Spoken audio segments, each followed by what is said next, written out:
Guys, and welcome back to Leon and Co Gaming, and today we are reviewing our trading algorithm as we do every month. It's fully automated.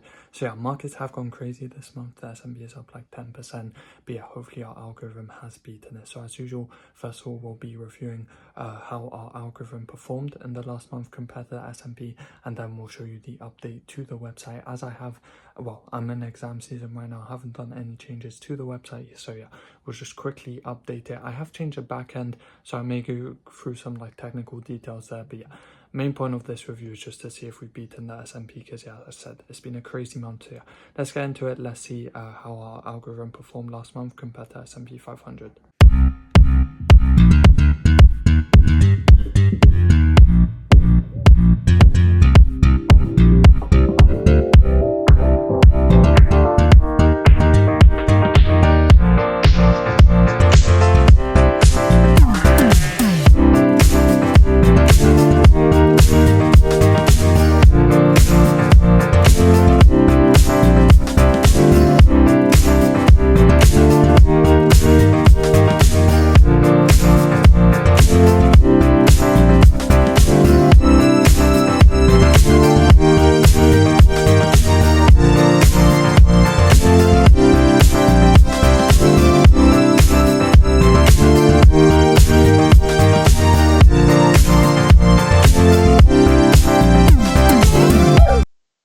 Guys, as you saw, we had an absolutely monster month there, so yeah, let's get into it. Let's refresh the page. As you know, every 15th the server updates itself. Of course, as I said, we haven't made any major changes due to exams, so it only went up by the sort of smaller point. There are like a few technical details I will talk about, but first of all, let's look at the most important thing, right? The chart of my algorithm versus the S&P 500, and this is a huge thing, right?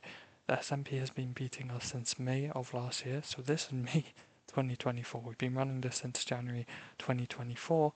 It was okay at the start, but since then the S&P has been beating us, and yeah, this month with that crazy 16% in 1 month, by the way, well, it was like 15.9 or something, but yeah, that was absolutely outrageous. Like, I couldn't believe that when I saw that, and yeah, the S&P, it's just been destroyed, bro, honestly. Like, look at this, outrageous. Of course, the S&P itself hasn't actually recovered, but our portfolio has hit new highs from the peak of 21%. I think, yeah, the S&P peak is still a tiny bit above ours, but still, like, comparing it to the S&P, if you're just fully invested in the S&P or my algorithm is now currently winning by about 3%, which is huge. It's a really big pillow to work on.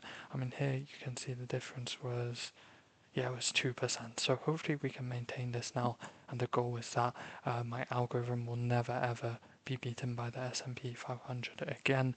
Next year I'm doing a lot of more like applied machine learning and AI, so hopefully we'll be able to refine the algorithm, as the algorithm is the same as when we first started it. It hasn't changed since January, and it's a really simple one as well. But yeah, really good news. We're finally beating the S&P 500 again. And then yeah, about this small change. Yeah, of course, if we hadn't made any changes, it would have just stayed 9.2. But the technical people out there, and even non-technical, it's quite easy to explain what I did. But I'm using glitch, right, as the wait, what am I? Okay, nothing sus. Just checking. But yeah, basically I'm using Glitch as a free website and server provider. All of this is completely free. Of course, I made the code, but yeah, they provide the server and everything, so yeah, I'm really happy with that. But we used to use Glitch for our APIs as well, because this is made all in JavaScript, the server as well. But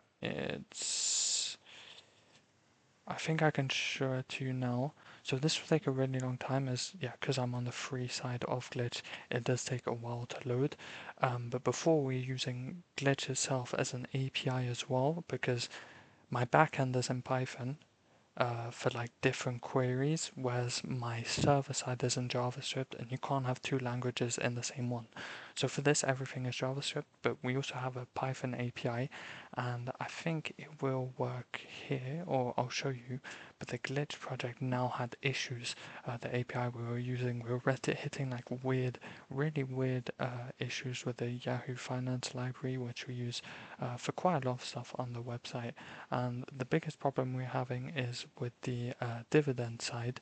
And yeah, as you can see, too many requests are rate limited. When other users have changed server provider to a different API, but we're still getting this rate limited thing. So quite weird. Don't know what's causing that. If you know what's causing that, comment down below. But so I decided to change my API to this thing called render.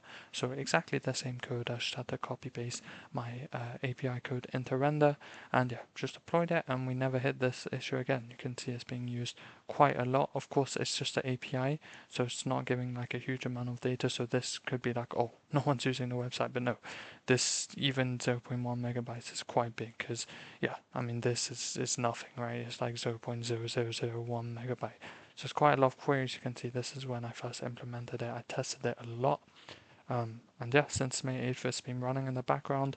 And the only impact this has on you guys is that the render service, it goes to sleep after a while, just like the glitch, just like I showed you, right? It goes to sleep after a while since you're on the free version.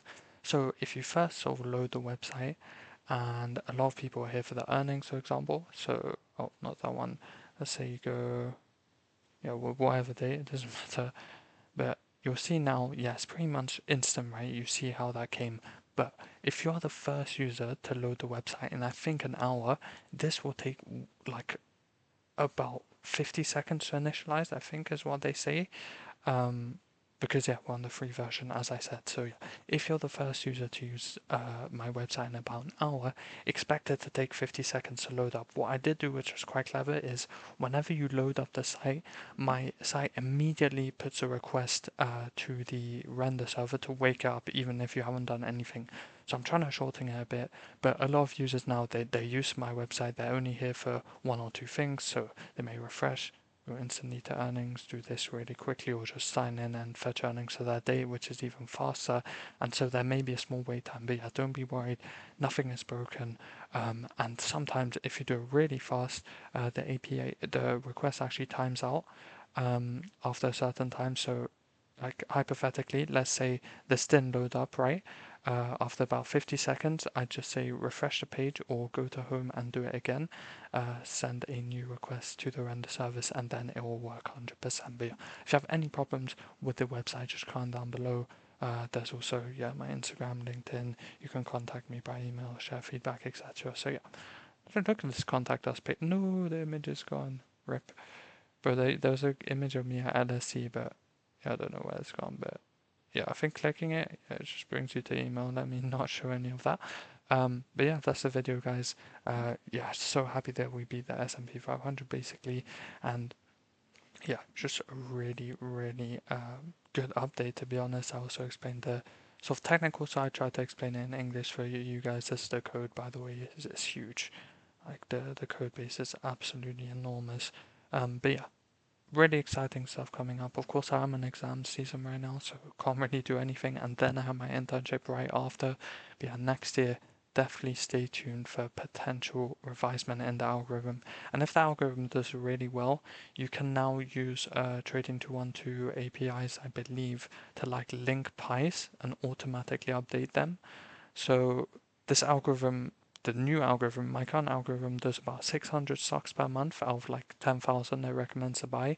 But the new one with AI would recommend only the 50 best every month. So I'm very excited. I hope you guys are as well.